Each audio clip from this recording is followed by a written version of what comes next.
My marketing team at the time had 6 people. By the end of the year, only the manager was left. The rest of the team left. Because it's very tough work. Every time I wanted to do something new and I brought this to my dad or anyone more senior, they will tell me it's not possible. My dad will obviously tell me, don't touch this is not worth it, don't touch my knowledge, don't come and question me about all these things. And did you believe it? Like, what kept you going? Like, what if it didn't work out? Because everybody who told me that this cannot be done gave me more energy to try to solve that problem. That's how I am as a person. Right. I don't like to think that it's impossible. I just thought that we're not thinking about it the right way. And then the more he tells me that, the more I will sit my team down and say, okay, I need to figure out how this formula came about. How did he come to this conclusion? Can we build more tables to figure out if there's a pattern? Try to reverse engineer the whole thing. Hi, and thanks for tuning in to Atypical Asia, the podcast where we meet the rebels and the rule breakers reshaping the global narrative on Asia. Hi, and welcome back to another episode of Atypical Asia. Is Feng Shui just shuffling your sofa around until your life magically improves? Or is it a centuries-old logic-based playbook for harmony and better decision-making? Mark Tan is betting on the latter. As CEO of Way Fengshui Group, and son of Singapore's first Grand Feng Shui master, he swapped a safe banking career for the family business.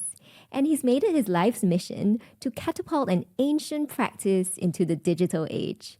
Today, we talk to Mark about growing up in a Feng Shui household, the cultural awakening that pulled him home from the US, and how he's keeping tradition alive without being called fuddy-duddy. So hi Mark, welcome to the show. Thanks for having me. You know, with the guests that come on the show, I always like to trace back to their origin stories because I like to understand what made people the way they were, right? So can you tell us more a bit about your childhood? What was it like growing up in a Feng Shui family? I never really gave much thought about like how my family is different from other people's family until maybe I was in primary school and the principal of the school came up and talked to me and asked me if they can be connected to my dad through me. Oh. And that's when I realized that it's like, hey, why are people looking for my dad? And obviously it's because they needed some feng shui advice. It seems like everybody knows what my dad is doing except myself. So what did you think your dad does? I mean, I always knew that he was a businessman. I know he was involved in feng shui, but I never really quite understood what feng shui means. I also grew up in a family where my father don't really like to talk to me about his work. And I know that they're business people. I don't really fully understand what they do. That was up until maybe I was in my teenage. Then I realized, oh, maybe my father is famous. That's what my family does, and that's what my dad is known for. And then growing up in your family life, was Feng Shui a big influence? Like, did you have superstitions at home? So there was always things at home that we couldn't touch. There was always rooms in the house that we couldn't enter. And then there were always habits that we were supposed to really pay attention to. Like, say, for example, we must always come in from a certain door. There are certain things that you definitely cannot touch. If you have friends coming over, you're supposed to tell them this is an area that is out of bounds. And what are these things? There are some artifacts. My dad also had a prayer room, and then he would spend close to an hour every morning in there doing his prayer. So we know that when he's in that room, we're supposed to be completely quiet. Nobody can say anything. Nobody's supposed to knock on the door. You cannot look for my dad for that 1 hour. He had a lot of books hidden somewhere in the house. We're not supposed to look at it. Oh, what books are these? I mean, it's just his own collection of feng shui books, and a lot of these books, even until now, I'm not allowed to touch them, so I don't really know what they are. Does that tempt you to want to go and look at them? I mean, as I got more involved in this industry, I start to know what he's keeping. I mean, there are some ancient texts, some of it in its original form. So to him, it's more because you don't want to damage the book. You want to keep the books in good condition, and because they are out of print, obviously, right? So to him, it's quite precious. He doesn't want us to spoil it. So I would understand now why he gets nervous when little kids go around it, right? With their dirty fingers. Exactly. How did that shape your early relationship with Feng Shui? I grew up thinking that whatever my dad is doing doesn't seem like it makes sense to me. And to me, I never really wanted to get involved in the business when I was young. I know I always wanted to be a businessman. I always told my parents I want to grow up to be business people, but I don't necessarily want to do what you guys do because I don't know what you guys are doing exactly, right? My parents would always kind of prep me to say, oh, doing business, you need to show certain kind of attitude. You need to make sure you're really good with people. You must make sure that you know how to treat people right. And obviously, my dad would make me memorize a lot of Feng Shui formula without really explaining to me what they mean. So naturally, I grew into it. But I always had a resistance. I didn't want to walk in my dad's shadows. I didn't want to be exactly who he is because I wanted to be my own guy, right? As with any young people, you feel like, I would develop my career in a different way. I might want to do business, but I might want to do other businesses. And then my parents were always very encouraging. It's like, oh, doing business is good, but you need to figure out what kind of business you want to do. So to me, I always wanted to be like them in a way, but not exactly doing feng shui until maybe much later. Then when I was given an opportunity to join the business, then I started thinking about it more seriously. What made you want to be a businessman? You said you knew you wanted to be a businessman. I guess what was it about being a business person? That my dad is such a busy person and such an important person. You want to be busy? Yeah, I was like, it's a nice way to live your life, right? Where you are a busy and important person, right? Where everybody is looking for you to solve their problems. It seemed like a very meaningful way to live your adult life. And I thought, maybe that's what it takes for you to be busy and important. You have to be a business person. Being as busy as you are today, any regrets? And so full of regrets. I mean, like,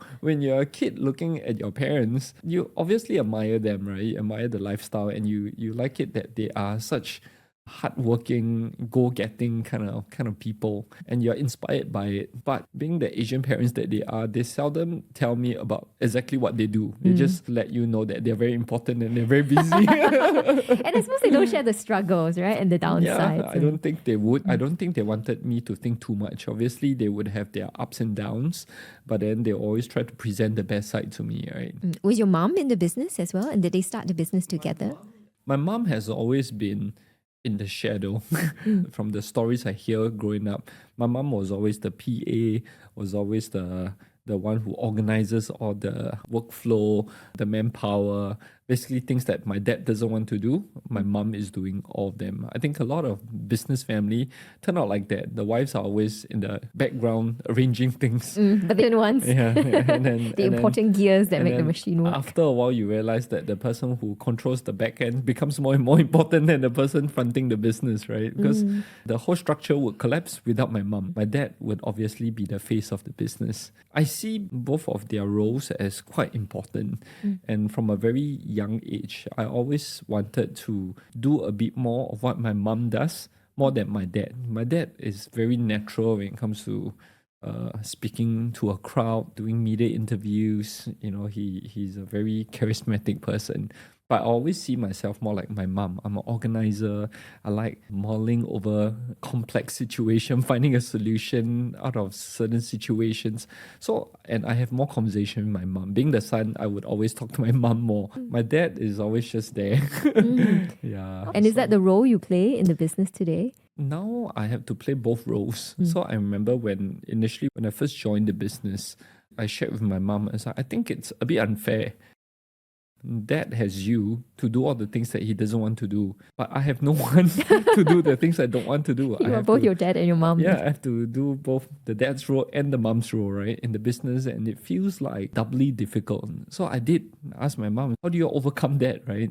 You're obviously taking care of the structure part of the business. Dad is obviously doing the more media-facing part of the business, and both are important. When I feel like I'm dedicating myself to one part of the business, the other part gets neglected. Doing more of the organizing and strategizing of the business, and I realize we don't have enough media appearances. I feel like I'm being stretched in both ways. To some degree, I'm still living with that struggle now, and I think that it's something that you have to get used to, because you see your parents, having this very efficient division of the labor and you don't have it, right? I always think that, if other people can do it, I can do it, right?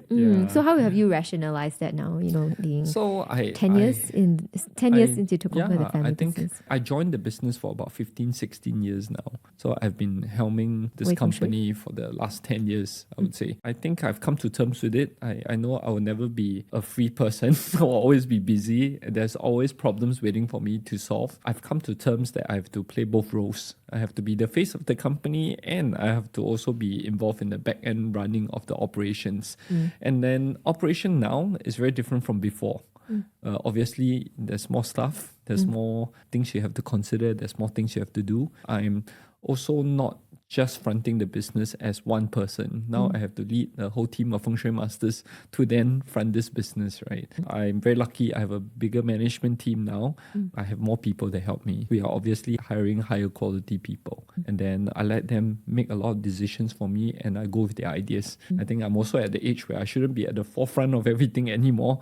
I should let those people who are younger than me, charge forward and I will support them. And my mom said, you have finally grown into your role. It's good. Oh, wow. Yeah, was that a good affirmation when she said that? When she said that, I felt like, I finally know how to run my business, even though I've been running it for 10 years. Yeah. Every day you're still learning. You still don't know whether you are on the right path or not. And I think that you can give me another 20, 30 years, I'm still going to feel that way about myself. How big is the company now compared to, say, when you first joined the family When business? I first joined the company, I think we have about half the strength of what we have right now. We have about 10 plus staff. Now we have 30 plus. We used to only have my dad as a solo feng shui master. Now we have 7.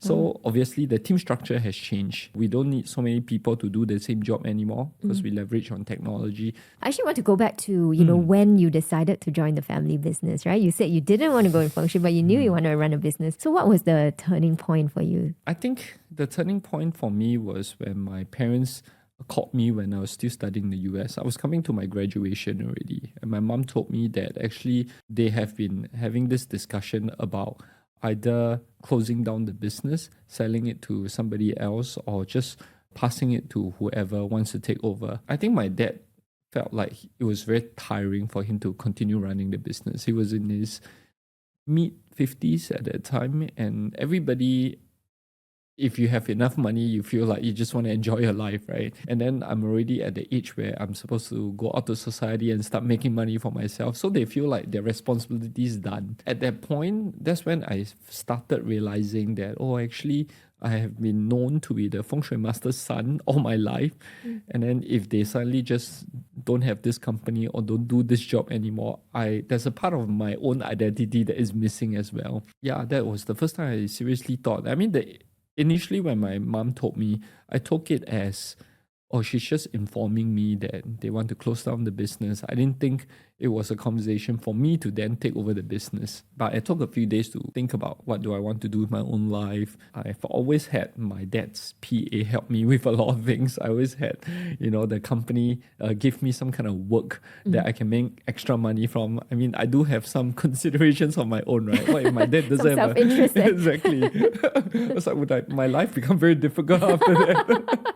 I love how honest you're being about this too. That's how I'm thinking about the whole thing. Then I started thinking maybe it's not such a bad idea to then go to the company and see what I can do there. I mean, I'm young at the time. I don't know what my own career path should be. I don't know what I want to go into. I have so much different interests. I thought, doing business is something that I've always wanted to pursue. Why don't I start with this and see how I do over here? I saw that you had a job offer as a management trainee at a bank in the US and you studied in the US. Yes. So did people think you were crazy, especially, maybe your peers in the States who might think that feng shui, what is this feng shui, this fuddy-duddy old tradition? It's funny how my peers didn't have a very big reaction, but the parents of my peers would question my decision because I was very close to a few friends and obviously we would We would know each other's parents. And every time I told them, oh, I'm going back to Singapore, I'm going to take over my dad's feng shui business, they'd be like, why? Why? Why would you want to study so much, graduate from such a good school, and then want to do feng shui? I say, I don't know. I think that ultimately it is a business. My dad's company, from what I can see, seem to be doing quite well, quite successful. There's no reason to just give this all away, right? So let me spend some time and figure out what I can do over there and see whether this is something I can go into for the long term. After that conversation with my mom, I had some thoughts. Obviously you ask some friends, you talk to them and say, hey, you think I should take over my dad's business? A lot of my friends like, a lot of times we also don't know where we would end up. So might as well just do whatever feels right at that point. And I had a few thoughts about how my career would progress. One of it is down what everybody was doing at the time, going to the banking route, right? Because that offers the most amount of money. I studied economics and political science. Even when I was studying, I already had kind of like two career paths I'm thinking I could develop myself in. One is down the journalist path because obviously if you do political science, you either become a teacher or you become a journalist. Yeah, right? welcome to my world. Yeah. You made the wiser choice because journalists don't get paid very much. We're all starving and broke. So good on you. So that was one choice, and then half of my friends are joining, the media side, and then the other half of my friends are doing the banking side, right? Ultimately, then I joined feng shui industry because I thought, this is family business. I get a chance to be a businessman from day one and see how to run a business. Ultimately, I know whichever path I go down, I eventually want to do my own business. And what were the early years like? Joining the family business full time. I wouldn't say a struggle, but I didn't do a whole bunch of things. I feel like I'm just filling in gaps all the time. So I obviously came into the business thinking I wanted to learn something. And I realized that actually there's nothing much I can learn. Oh, what did you want to learn? And why isn't there anything to I learn? don't know what to learn. I mean, like when I think back to those days where I first joined the business, everybody was so busy in the business. Everybody was solving their own problems, right? Obviously, I was attached to the media team, and then because I could write, so it's just like write articles and stuff like that. Then the next thing I knew, I was given a whole bunch of deadlines and a whole bunch of topics I have to write on. I'm like, is anyone going to give me any guidance on how to write or how to come up with this article, or is there a knowledge bank that I can access? The answers for all this are no. You have to figure all these things on your own. Right. So then you spend a whole bunch of time doing research. I would always go to the library to read some feng shui books and try to, get some knowledge in this industry. And I realized it's not enough. I took some classes outside. I started taking classes when I knew I was going to join the family business in the US. So I took some feng shui classes over there. So I educate myself a lot about feng shui during that time. And then I'll produce an article that to me makes sense. Yeah. Now I look back, I was like, oh, it's so amateur. It's interesting that you got your knowledge externally when your dad is the grandmaster of feng shui. So part of my job was to follow my dad around every single day. No matter what he does, you just shadow him. So if he goes out for consultation, you carry his bag and you do translation. And I did a lot of translation. So I would say the first 2 years, I was following my dad around a lot, going for all the meetings, meeting all the clients, carrying his bag, doing translation work for him. And then when I got back to office, I'll write a lot of articles. And then they will ask me to manage social media page when I have no experience. So I just learn as I go. And I also had to do some sales. When they needed someone to go and do presentation, I would do presentation. Needed me to follow up with client, I would just follow up with clients. So I remember the first 2 years, I was thinking, there's so many things that this company can do better. I feel like I am not given much guidance. I don't have any sense of direction. So there's nobody else who could do that. So I might as well be the person doing it, right? So I started thinking, if I were to hire somebody to come and do this current job that I'm doing, how would I give instruction? How would I give resource to help this person? What kind of job description would I write? What kind of resource can I provide? What kind of training can I give? The first few years was all solving a lot of internal problems. When I asked everybody about their experience when they first joined the company, everybody told me everything is learning on the job. Nobody is going to teach you anything. It seems like a horrible way to to start your career, right? So I thought, okay, I will dedicate my time to solve all these problems. I started building knowledge banks because I started taking classes from everywhere. I was like, okay, these are all useful feng shui knowledge. This is a good way to teach the new stuff about feng shui. And then I would build a knowledge bank. And then from building a knowledge bank, then I started building towards having an academy in the company where we can train people who are interested in feng shui. Then I started inviting foreign lecturers to come to Singapore because I was taking classes overseas. I was like, hey, these teachers are good. Why don't I bring them to Singapore as well? I also got involved in a lot of the financing work that was happening in our company. We had one accountant, but I felt like the way we organize our finances is very to the preference of my parents, which I don't think made business sense. So I started restructuring the way we build up cost center, the way we calculate profit, the way we calculate ROI. I got consultants to come in to help me look through all these accounts because looking at money is something that comes naturally to me. I study econs, and to me, numbers makes a lot of sense. Yeah, so I hired consultants to come in and look through our finance and make sure that my company is on a healthy standing, at least from my point of view, so I can continue growing the business, right? Yeah. So I dedicated a few years basically building up the finance department and then building up the HR processes because one of the biggest costing is HR, right? So my initial years were just solving company problems. Housekeeping. Housekeeping, yes. But that's really important. I mean, I think on your point of employee onboarding, I think onboarding is something people always overlook, right? And but the effort spent there translates to long-term loyalty, and then you don't need to keep hiring and retraining and all of that. And I see that a lot in the F&B industry that, I write a lot about. And there's a lot of hidden costs there, like in not getting it right. So were the changes that you brought, particularly, in looking at finances, how did your parents take that? Was there resistance, or was this exactly the change that they wanted you to bring to the company? Every step of the way, as I'm solving this problem, there's some kind of major bust up in the company. They didn't like the way I was looking at the training because they felt like feng shui is something that is reserved for the feng shui masters. You shouldn't train your staff in terms of feng shui knowledge. Oh, interesting. And I was like, but if you don't train the staff up in terms of feng shui knowledge, then nobody can help me do the work that I'm doing right now. Why did they want to gatekeep it? Is it to preserve the value of the knowledge? I feel like it's just how they have done it before. I don't think they have given any meaningful thoughts to it. That's how the business was just run. It's like anything you want to ask about feng shui, go and ask your dad. My dad was the knowledge center for the entire company, and obviously then nobody else would learn feng shui within the company, which means all the feng shui related questions would all be directed towards him. Yeah, there's a bottleneck then. Yeah, but it makes him very important to the business. But at the same time, I don't think it's very scalable. And I think it's a lot of pressure on him, right? To continue innovating ideas and to continue like making sure that he's available to everyone to ask questions and answer questions. Yeah, I didn't like that. I suppose it's a very Tao-Ke mindset, right? In a lot of traditional businesses where so you he would sit concentrate there the power. For 2-3 hours a day and just people coming in to ask him questions about feng shui. I guess maybe that's how they used to run the business and that's how it works. So he would never worry about anyone leaving the company and taking some knowledge with them. Yeah. Does that not worry you today in the way that you think about growing the company then? So very interesting point. I have a very close friend who I was talking a lot to before I formally took over the business. And this friend, his family business is in F&B. And he is my age.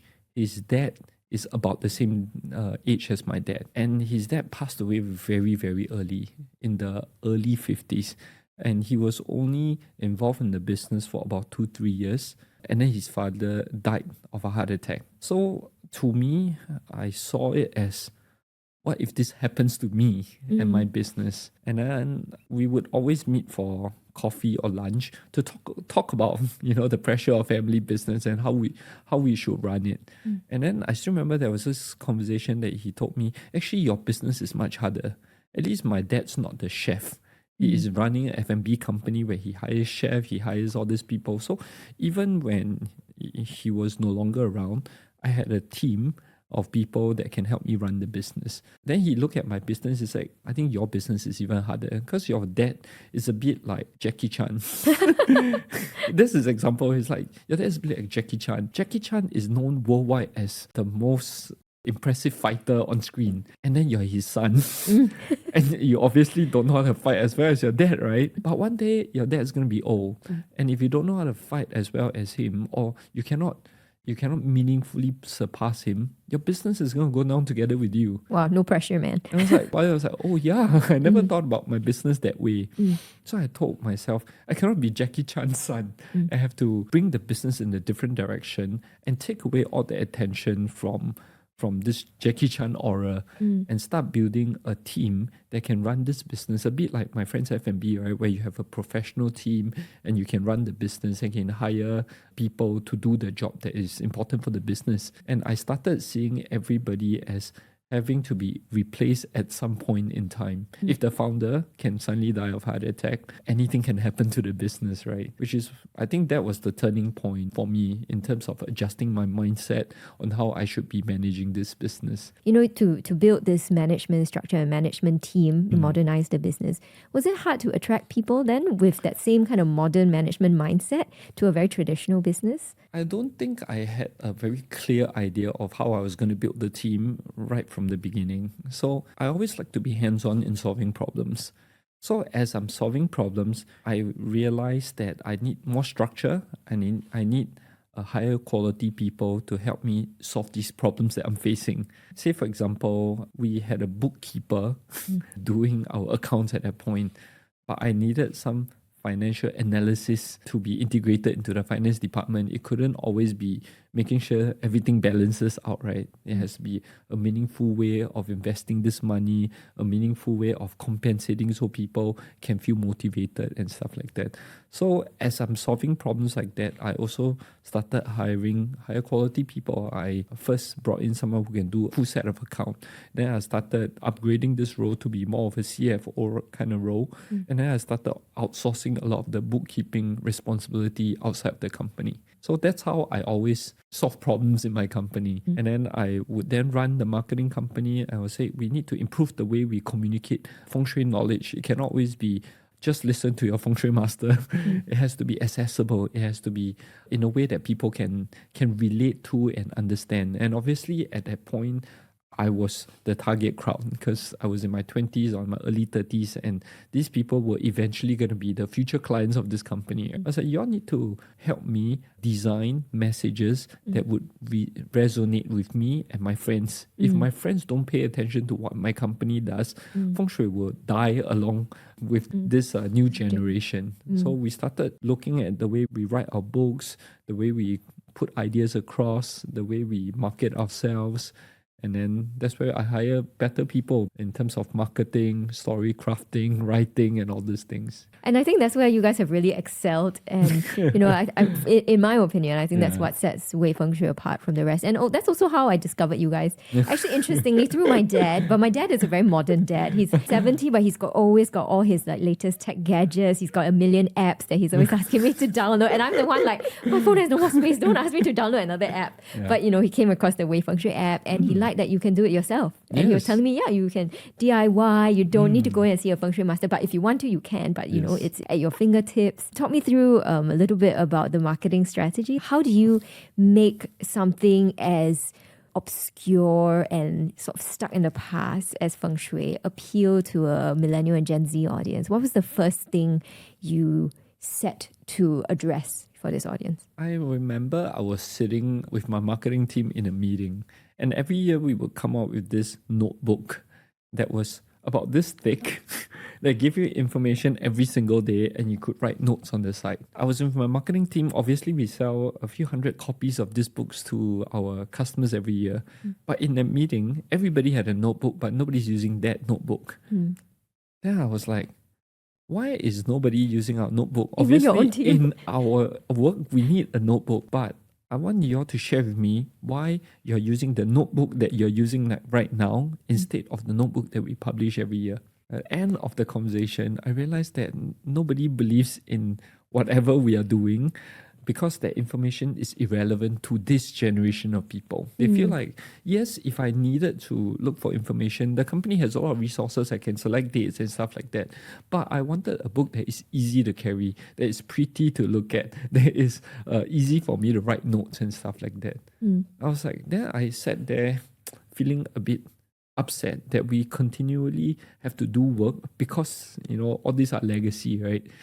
It's like, why do we have to continue doing work that we don't believe in? I want us to be a company where whenever we release a book, release a product, release, a new service, I want my staff to be excited about it. If they're not excited about it and they have to do the grunt work, I feel like the culture's wrong. One thing led to another. So we revamped that book. Along with that book, I also revamped all the publications that we publish on a yearly basis. We had to start from scratch for everything. So we had to go through the book. So that time we had 2 books. We had the Zodiac book, that is about 100 pages. And then the last 5 pages was about Feng Shui. And then it was just like small paragraphs. And then people usually ignore that information. And then we have another book called the Almanac, which I thought was so bulky and so senseless that we have to keep producing. Then I thought, okay, maybe we should start thinking from our consumer's point of view. When do I need that information? And when do I need to look out for dates? When do I have to know my zodiac signs and stuff like that? And design the whole experience around them. And then we started brainstorming. We started looking at what other companies are doing. I always like to imagine ourselves not as a feng shui company, but as some other company that is somewhat related to us. I'm like, if you are a consulting company, right? Because we have a consulting department, right? How would you design the whole service flow to help people use this information better in the different stages of their business or their career? Then we revamped all our books in that year. We started building really from Excel sheet. I really tore the old books into pieces. Let's ignore this and start something completely new. We still have access to my dad.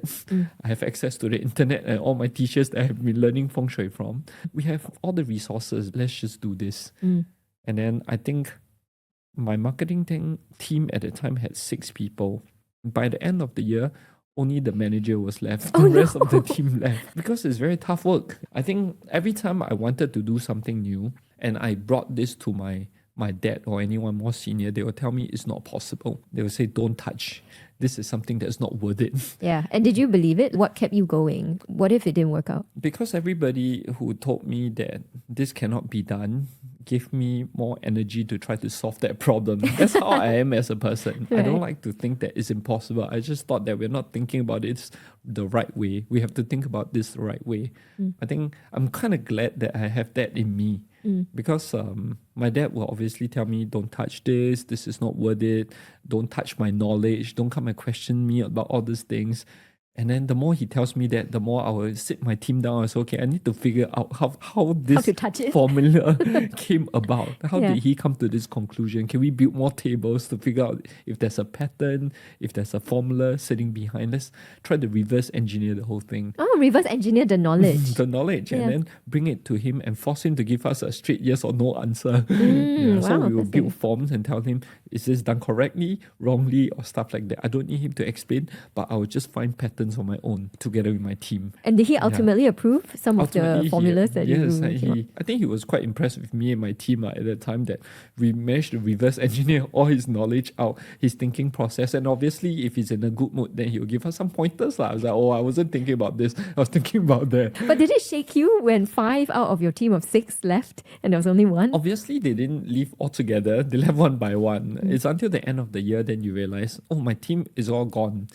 But every time we onboard somebody new in the interview process, I always told them how tough this job was and how I needed them to come in from day one and contribute to this. But I think they also came into the company with their eyes wide open. They know they are coming in on a mission. They know they are part of this effort to revamp an industry where people see as dying and irrelevant. But I also told them I believe that I can make this interesting. I gave them some examples of what we have done thus far and tell them, when you come in, I need you to do exactly this. I think a lot of people who join us are always full of excitement because they feel like they want to be part of something that we are creating. So I think that by the end of that year, the new team members I'm all very, very happy with. Me and the manager, we are very, very close because basically we're working on this every single day, right? Every time someone leaves, it affects her a lot. which means that I have to be stronger. I have to let her feel like we can do this, and we will hire someone better, and we will make sure that this project will come to fruition, and then we made it happen. Wow, amazing story. So, two questions coming out of that. Was there a fear that in rethinking and redesigning the experience, you lose the existing customers, the older generation ones, who just want things the way they are? How do you strike that balance? I obviously lost quite a bit of clients because of my dad going to retirement, because the business was taking a new direction. But I always believe that without losing some clients, you won't be able to go in the direction that you want to go. So losing clients was always part of the plan. I always thought that we will continue going down the path that we believe in, and we'll find new clients along the way. If we can retain the existing clients, then good. If we cannot, then just too bad, because this company is now no longer the Jackie Chan company. We need to go down a different path, which means that I, on my own, had a lot of fear in me, but I also knew that I had a lot of responsibility in bringing my team to where we all believe collectively is a new destination for us. So I had to put up a very brave front, and then I have to get my hands dirty and solve problems along with them. And then this is where you start seeing that actually going in this new direction is not wrong, because you would have a lot of our old existing clients who come up to us and say, oh, I never really understood why your dad used to give me advice like this, but now it all makes sense. And every time you hear something like that, it affirms your belief that I am on the right path. Would there be people who then would come to me and say the opposite? Yes. I've lost a few businesses. I'm not going to name names, but there's this chicken rice store that is quite famous. So there was one time we went to the store and I was trying to explain things in a different way. My dad was there. He told me, oh, you should handle this client. They're long-term clients, stuff like that. The boss was very upset with me because without even hearing what I have to say, he already thought, you're so young, what do you know? And then I was already a bit upset. But of course, I had to do whatever I'm supposed to do, right? I still asked him the questions. I still made sure I gave my analysis and stuff like that. And then I walked out that store. I told my dad, I was like, why didn't you say anything? Because at that point, I think he didn't know that I was my dad's son. He thought it was just a young assistant, a new hire. I was like, why didn't you say anything? I was like, oh, this is a problem you have to overcome by yourself. I shouldn't be able to help you, but in time to come, he will know, right? He's obviously going to see you and he's still going to continue being our client. But I feel like my confidence took a hit because it was the boss who told me. He's like, what do you know? Get your father to come talk to me, or get your boss to come talk to me. At that time, didn't know I was the son, right? Were you appreciative of your dad for just letting you take that hit? I mean, that has always been his approach lah. So since young, I always knew that my dad is just going to watch me and see how I survive the situation. If it's not needed, he wouldn't interfere. That has always been his style. I have grown accustomed over the years. So it didn't surprise me. I wasn't upset. I just thought, okay, I need to find a way out of this, right? I mean, I'm glad to say that they are still my clients now, and they, instead of going to my father, now comes to me. Yeah, great. Yeah. That's a great affirmation. Yeah. So to me, I like it when people have doubts, especially at that age when I was just starting out. I think doubts is normal, but how do you then overcome these doubts to show them that actually we're improving as a company? We're trying to give you better information. We're trying to give you better quality advice. And we're also trying to partner with you to go not only for your generation, but for your future generation as well. I think to me, that was a personal mission that I wanted to fulfill. And you said you had to put on a brave front, right? When everyone was doubting. How did you square your internal worries and your external bravado, right? And I mean, for some people, it does get overwhelming, right? Like having to put on this brave front and being the problem solver all the time. Were there moments where you thought, it's not worth it? Yeah, or change your mind? I think my mom is a great resource for me, because every time I run to moments like that, I will go, usually the confrontation will be between me and my dad.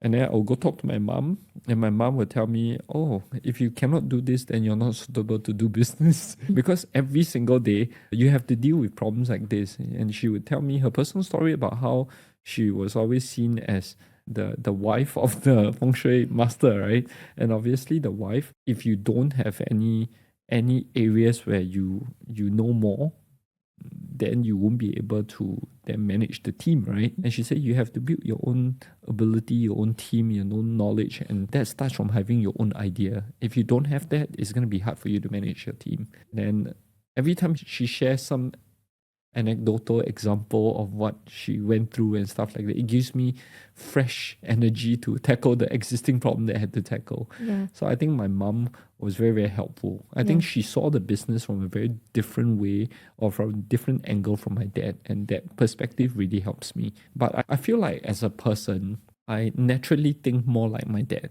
I think maybe being a man thing, right? How It's so? like, What do you mean by that? like I would think about, if you want to grow the business, you have to make sure that you're pushing boundaries, you're doing creative things, you're being innovative and stuff like that. My mom's perspective was always a bit more interesting and fresh to me because she thinks about things in a very different kind of way. She's like, oh, you can do this now, but how long can you do it for? She'll ask me questions like that. I'm like, that's true.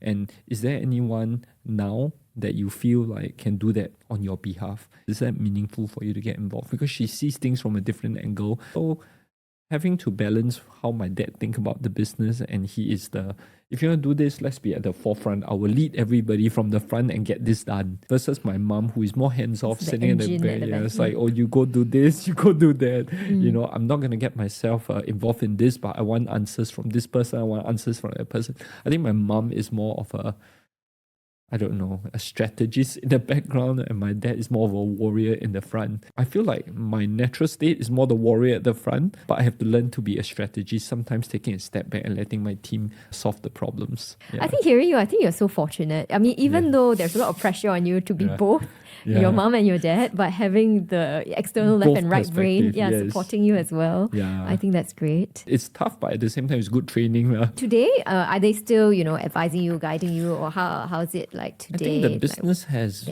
kind of moved beyond them already. I think like the level of problems that we are solving now is a bit too complex for them to truly understand, but they would still want to have their say. They are still very close to my management. Actually, one very fortunate thing is that all these people who are sitting in my management team were brought up to this position by me. The principal of my academy used to be a graphic designer. The person who is doing HR used to be a draftsperson. Yeah, and the person who is running my product design used to be a sales consultant. But I did see potential and their interests. I would invest time and effort to send them for training, to tell them what I expect of the job, or create positions for them that I feel like they can then fulfill. So this team has been, actually my management team, I'm probably the least experienced in my management team. Everybody has been in the company longer than me, but they all started off as a ground staff, which means that we got to our position together by doing things differently from how we were trained to do right from the beginning. Everybody who is in my management team, they joined the company imagining the company would become different. And then now they can see the change, or they can see how things are different now. They feel like they are part of it. So this management team is very close to my parents as well. Because a lot of times when me and my parents, when we have communication breakdown, they will approach my management team to talk to me, and I will also go through them to talk to my parents. They are the safe space, they are the buffer. Sometimes they play that role for us. Because, with family, sometimes you can be a bit too harsh, a bit too straightforward, and you don't really have patience for each other. When you have someone else involved in the conversation, then you think through some of the things that you should say. Yeah. And then my parents would still go to them and tell them, I think Mark is thinking about this strategy wrongly or doing this thing wrongly. Initially, they would come to me and try to convince me that, you should listen to your parents. Your parents have been doing this for a long time. But in the last maybe 7 or 8 years, the reverse has happened. They would try to convince my parents that I know what I'm doing and I'm quite good at doing this job and they should leave me alone. Wow, that's great. It's the same group of people, but you can see the change of attitude. The tide has shifted.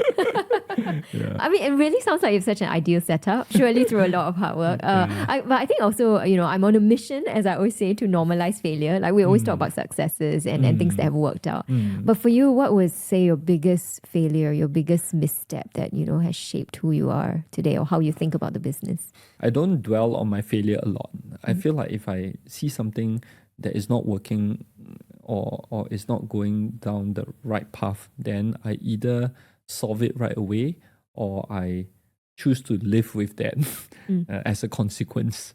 So I don't really like to dwell on my failure. I don't like to think that, oh, I could have done that better. I mean, if I could have done that better, I would have done it already. That's how I am as a person. If I don't think I could do it better, then I have to accept that this is part of my shortcoming and this is just something that I don't have the ability to solve. So if you ask me about my biggest failure, I mean, there's so many, right? There's the initial years. I think like the first 2-3 years where I absolutely don't know what I'm doing. I come to work every day trying to figure out what is the next thing I have to do.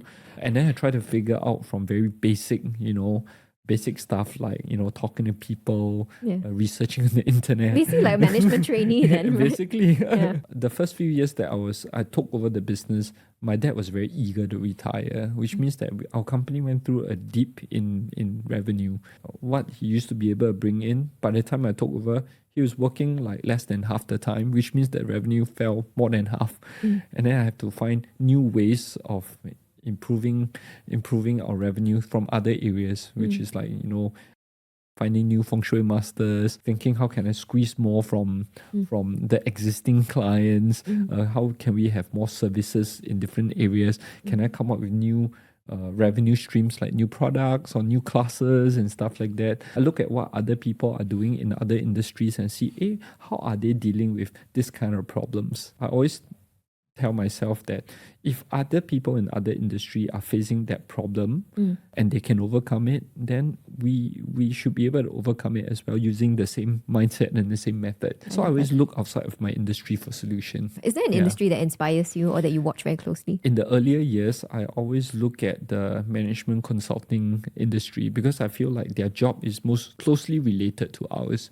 The structure, I mean, when you used to have a person who's the principal consultant, things are very easy, right? Basically, you compensate this person well enough for him to manage the clients, and then the rest of us just play the support role of coming up with reports or supporting him in his consulting effort. When you start having more people, then you have to think about the structure. There needs to be a managing partner. There needs to be other partners who are in the profit sharing model, and then you need to break teams into different specialty where they are taking care of a certain kind of market. They need to hire a certain kind of talent, and then the other team maybe deal with a certain industry. Then you need some moonshot projects where you are dedicating some resources to. So I thought, maybe we should structure that way as well. So I look at their structure very closely in terms of structuring the benefits of Feng Shui masters and how we set up the teams. Are you a case study for other companies today? I don't know. I mean, we do have people coming up to us, especially people who are doing their PhD or their masters who think that our story is interesting and they want to see how a traditional business can be set up in a different way. So they come in and interview me and they would talk about our structure and stuff like that. And I will always share with them. I think I'm lucky because first of all, the time that we live in now encourages change and innovation. Yes, we're in a constant state of change. Exactly, which means that if we change, people don't think it's odd. People think it's normal and the people see this as improvement. Secondly, we are also in an industry where change comes very, very slowly, which means I have plenty of other industry that has gone through similar problems before me that I can tap on their experience for. Say, for example, I mean, no feng shui company would have to think about succession problems maybe 100, 200 years ago. There was always a master and then the master would have a lead disciple, so on and so forth. The structure was always there. So nobody had to think about, how do we set up a company that has this kind of structure that we have right now. But other industries would obviously have to do it, right? And in a way, it gives you an edge over your competitors as well. If other feng shui companies are a bit slower to innovate. Yeah, I mean, the pressure to innovate is not as high in my industry because the feng shui master can work into very, very old age. And the older they are, the more valuable they become, which means that there's no pressure to them bring in younger manpower or younger talent into the industry. But I'm in the position where I have to take over, someone as influential and important as my dad. So I needed a different structure. So what keeps you up at night? Of the million problems you have to solve every day, what is the biggest challenge for you now? Now, I think my problems are very different from in the initial days where I am trying to reclassify that as a key man risk. last time I would think that being less dependent on my dad is my primary problem that I need to solve. I don't think that keeps me up at night anymore. I feel like if my dad needs to retire tomorrow fully, we can survive, we're okay. But now I'm thinking about my own capacity. I'm thinking like, I've been involved in this business for such a long time, but I seem to work harder and harder. I mean, obviously, not as hard as when I was in my early 30s or late 20s, but I feel like my body is not like how it was before.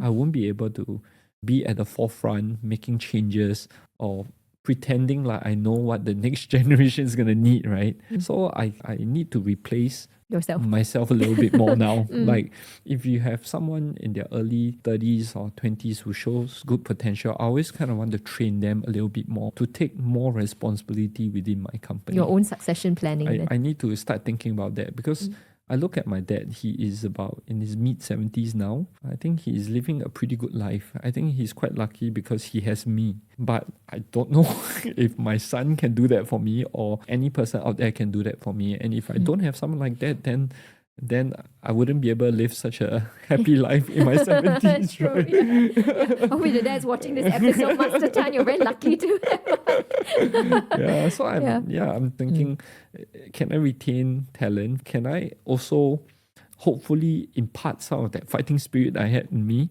that is slowly disappearing as I age?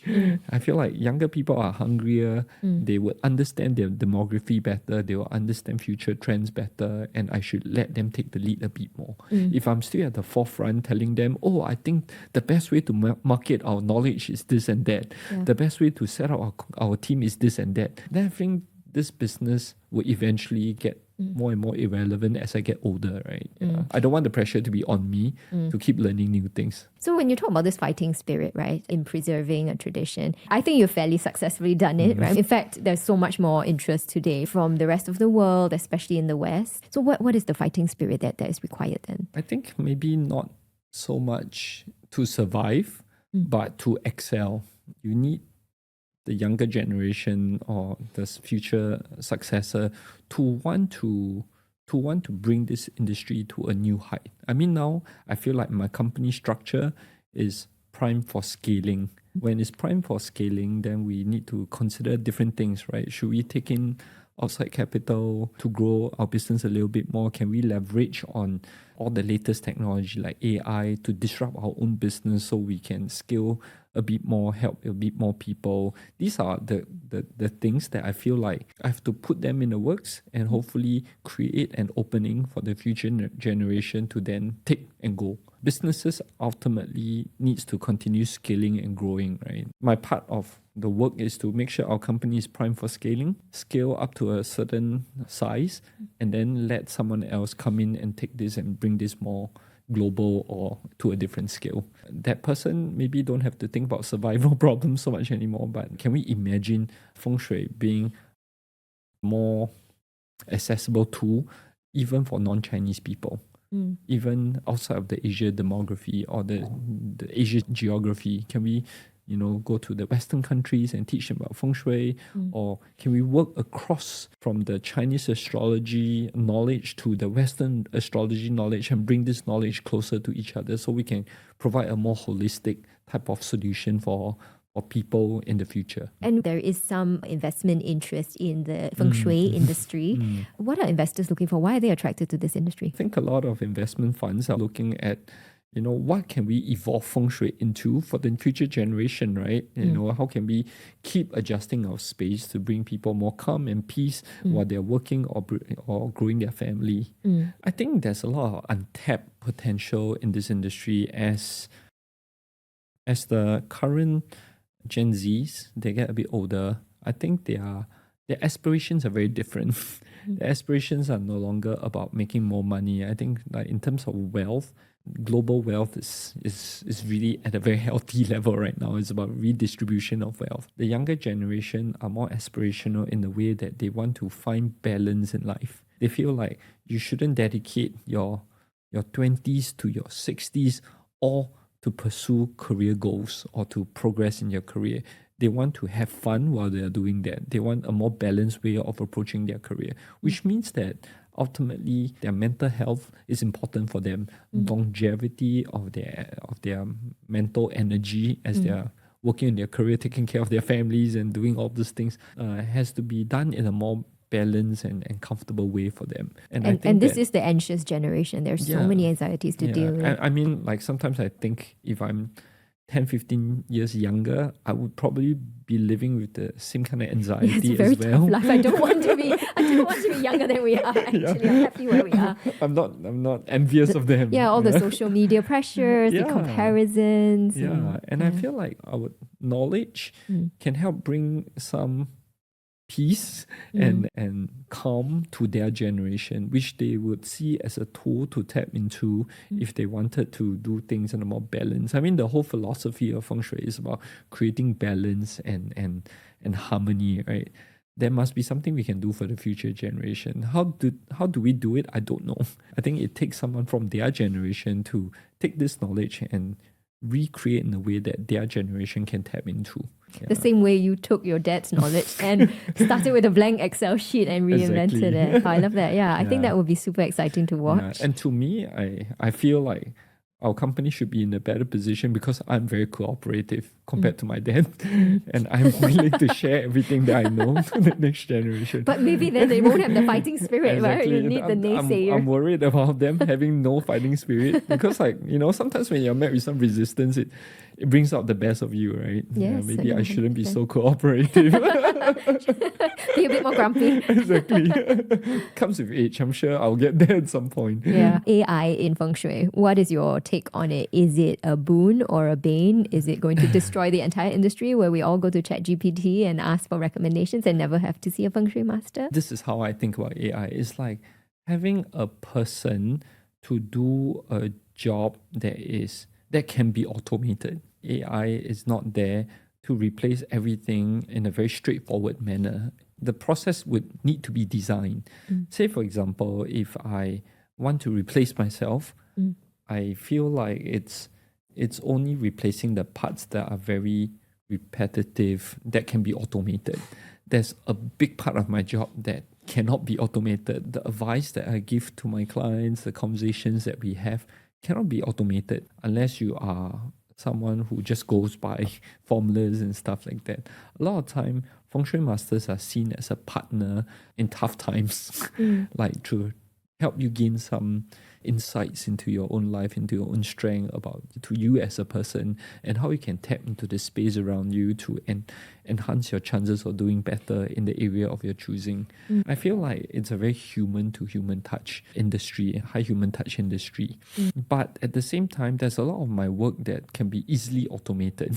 Say, for example, if I am doing 5 cases that has the same orientation, that has the same floor plan, then why couldn't AI help me prepare the floor plan ahead of time for me to then make adjustments to? And that will make my job a lot more efficient. So when I see AI, I look at my company operation and think that there's a lot of things that we are doing that it can be automated, that should be automated, and we should be prepared for it. And automation is good. I kept telling my wife, I was like, eventually when whichever company can come up with a housekeeping robot, I'm going to buy it first.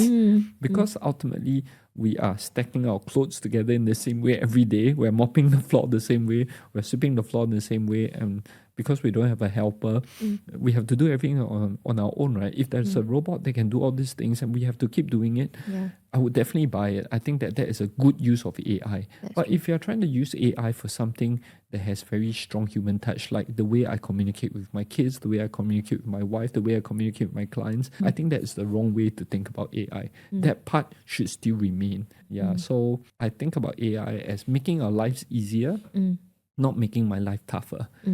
What do I think about AI Feng Shui masters as dispensing advice to clients? I would say eventually it will come to a point where they are highly accurate. Now they are not because there's a lot of information out on the internet that is not accurate. And I feel like I use it as a supplement sometimes to help me write books and stuff like that. but you always have to double check their work. But eventually, as you feed it more information, it's going to get more and more accurate. Yeah. And you should be mentally prepared for this part of your work to be replaced. If you cannot find a task for yourself that is not repeatable or not able That's to high automate, touch. that is Yeah. high touch, then you're going to lose your job. A Feng Shui master is the same thing. If you find yourself not being able to do things that feel like you are connecting well with another human, your job would eventually be replaced by another person. How about innovations in Feng Shui? What have you seen out there that's been super interesting or exciting for you? Any game changers? There's very little innovation because the knowledge is based on a long time ago. But to tap into ancient knowledge more, now AI could be a great help. I mean, ancient texts are, first of all, very, very hard to understand, which means that if I can get AI to summarize all the ancient books out there, to set up a digital library of a collection of all the ancient Feng Shui books and see if there's contradiction between this and that, would help Feng Shui masters clarify what are the areas that we can continue using and what are the areas we can safely ignore. Ultimately, Feng Shui industry is flooded with a lot of knowledge and we have to pick and choose what works better. Now we don't have the tools to help us do that because we have to digest, all the millions of books out there talking about Feng Shui. With AI coming in, it could help us reduce that anxiety a bit more. In my retirement years, I keep telling my wife, I want to build a digital library and I want to be able to query into the different knowledge of my digital library. We have so many resources even within our company itself that I think I can dedicate the rest of my life studying and giving the next generation higher quality Feng Shui knowledge. If you could banish one misconception, one myth about Feng Shui forever, for our readers and listeners, what would it be? I don't like it when there are people who told me that they invested like $500,000 on this rock and that is going to change their life. I feel like the rock itself, between a $100 rock and a $500,000 rock, it's still a rock. Ultimately, is where you place the rock and how you place the rock that to me is the most important. Like just by buying a very, very expensive rock doesn't make your chances of enjoying good Feng Shui higher. And I want people to stop thinking about Feng Shui that way. It's not about the cost of an item, but how you use the item that is the most important. So how should we think about it? The cost of the diamond has nothing to do with your Feng Shui. Putting a diamond and putting a crystal in that same place is going to give you the exact same effect, but how you place it, at what height, what kind of design, to me is the most important. So if I could stop people from attaching the cost of a product on the outcome of Feng Shui, I think I would love to eliminate that in our industry. Feng Shui being about placement of objects in your home. People are now after digital products and digital lifestyles. How do you square that for your customers? So Feng Shui, it's all about using the good energy and reducing the bad energy. Ultimately, it is like, if you think about our space, there are corners that are good corners and there are corners that are bad corners. In the future, when we don't place so much products anymore, we're going to spend more time in certain space doing certain things. What Feng Shui does is that we want to make the good areas a bit more active. So now we get a lot of requests from people saying that, I want to use this room for this certain purpose. And when I'm here, I'm doing what kind of activities.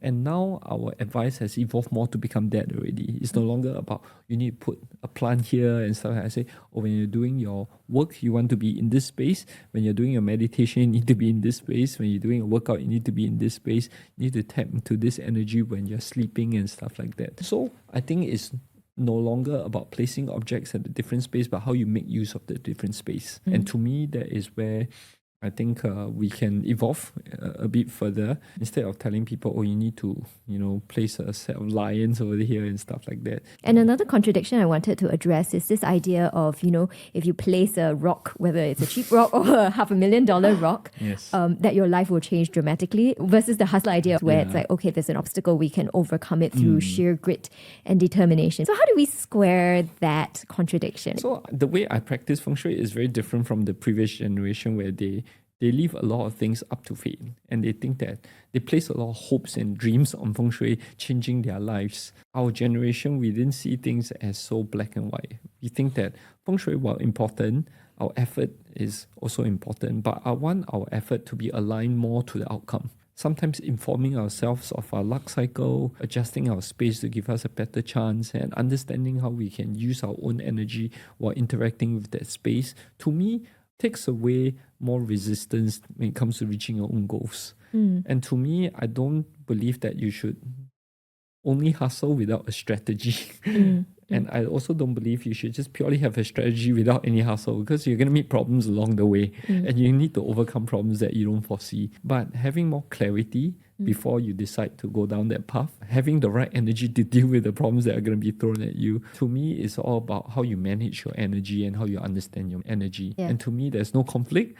In the future generation, eventually it's going to go down that path a bit more. I think Feng Shui, how I see, is more of a tool to help you, give you a better chance of success in the area of your choosing. Just like last time, you didn't have consulting companies helping businesses figure out how to do certain things. Then with consulting businesses, then you see, oh, there's a more efficient way to do things. There's a different way of thinking about this problem. Feng Shui is the same thing. It's a different way of managing our energy as we are pursuing different goals. Yeah, I love that. It's a great perspective. It's like having your dad's warrior spirit and your mom's strategist eye, and the balance between that. Being in balance is always the best state for a Feng Shui master, right? So he's always making sure that you don't lose any of those traits, but making sure you're walking that fine line where you're balancing all the traits that you're supposed to have. That, to me, is where life is at its best. Yeah. I love that. That's a very pragmatic perspective to have. Yeah, so super helpful. I also saw that you teach Feng Shui courses in schools. Yes. So how do you design your courses, and what aspects of Feng Shui education was key for you to, say, redesign or rethink? I'm thinking now I'm in the position where I can design the learning experience from when I first started out. So I rethink back to how I struggled to memorize a lot of the concepts and knowing how to apply them. And I wanted to redesign this whole course for people to feel like I understand this and I can apply it very quickly. I broke all the formulas down into things that can be seen in everyday lives. It's like you might have heard the Feng Shui master telling you to put water in the north. What is the rationale behind it? I give you all the theory, I give you all the understanding, I give you a formula to help you memorize it, and I'll give you the rationale behind it. So when you design things in that way, people feel like they're progressing instead of, I'm going to teach you all the theory, you have to memorize all the theory, and I'm going to give you some case study of when I can apply this theory. That way of linear studying knowledge is very dry and boring. In the ancient masters, they always want to make sure your foundations are strong, and then they will give you a lot of practice on the basic theory, which I think that now there's so much knowledge out there. People want information quick, fast, and useful. So you have to design your course to be in that manner as well. You learn one theory, you apply it, you learn another theory, apply it, and then you bring them all together to design a whole house. And it's usually in the application, and that's where I think people feel that Feng Shui is very hard to apply, because suddenly you have like a metal bowl in the middle of your living room. What are you supposed to do with that? Because we do a lot of cases on a yearly basis, right? I like to bring in how we solve this problem, how we are thinking about this into the classroom. Then people would know that, oh, when a Feng Shui master asks me to do this, actually I do have some flexibility. I don't have to put a bowl right in the middle. I could put it in this corner, or I can use colors as replacement, or I can use another object. So I wanted them to understand the theory behind it and see how I apply it. And then I think it makes the learning a bit more sensible. Yes, and adapted to modern living, right? Exactly. And stylish homes. Future of Feng Shui in Asia. Do you think the next great innovation will come out of Asia? I think in the future, people are going to need more and more personalized stuff. People are going to choose to live life on their own terms a bit more. And when it comes to thinking about that, the Chinese mentality, the way we look at things from a more complete mindset, is going to help us come up with better quality products and better quality services. I don't know if you know anything about I Ching. I Ching is called the Book of Changes. Book of Changes is very interesting because it describes a scenario. It describes the 6 different ways you can look at the same scenario that can lead to different outcomes. Basically, it is a way of thinking about things. The Chinese knowledge is all about understanding a situation, looking at the situation from a 360 point of view, no longer about just, can we have the fastest innovation? Can we have the newest, coolest tech gadget and stuff like that? But how do I integrate this into the experience that I choose to live? Our way of thinking about things is going to be more useful in the next generation, as you don't have the pressure to do as much as the previous generation. From Singapore's perspective, in the initial years, growth was necessary. Now it's about being comfortable and being able to choose the life that we want to live. And I feel the like quality of the growth. The quality of the growth. And I feel like maybe in the future, how we think about things, how we look at things is going to help other countries who are also going through this phase enjoy their life a bit more. Yeah. Well, that's a really hopeful note to end on. And yeah, I think we covered a lot of ground today on innovation, on growth, on your takes on the family business. So thank you for coming on the show, Mark. I always learn so much from you. Always get new insights talking to you. And this is really fun for me as well. Yeah, I'm so glad to hear that. All right. Thank you, Mark. Debbie. Thanks for listening to this episode of Atypical Asia with Mark Tan, CEO of Way Fengshui. If this episode made you think differently about culture or innovation in Asia, please follow the show and leave us a rating or a review. It really helps more listeners discover conversations like this one. I'm Debbie Yong, and you've been listening to Atypical Asia, stories of the dreamers, doers, and disruptors shaping the future of Asia. Until next time, stay curious.